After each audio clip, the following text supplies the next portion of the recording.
20 ايه يا هانم؟ قلت لك 20 جنيه. ليه؟ نجيب بيهم رز. تجيبي ايه؟ اوه قلت لك رز يا اخي. ب20 جنيه عليا؟ ليه؟ هنفتح محل فتة؟ هنسرح بعربية كشري؟ يا سلام عليك يا صفوت، هو انت الواحد لما يكلمك ما ياخدش منك غير التريقه؟ امال ايه اللي ب20 جنيه رز؟ اصلهم مش لينا احنا كلهم، امال لمين؟ لينا احنا ب10 وماما عاوزه منك 10 جنيه سلف تشتري بيهم لنفسها. وهي بقى اللي شارت عليك الشهرة دي.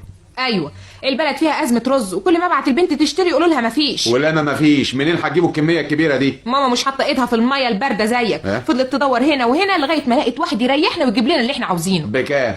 قصدي يعني بسعر كام؟ انا عارفه، ماما هي اللي اتفقت وياه. ضروري طبعا يرفع السعر شوية. طبعا، مش في ازمه. والله انا لو من التجار والاقي قدامي زباين فجعانين زي سيادتك والست مامتك، مش بس اعمل ازمة، ده انا ابيع الحباية الواحدة بقرش سعر.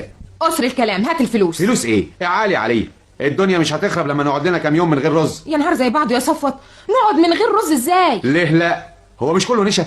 كله بطاطس، مكرونة، قلقاس.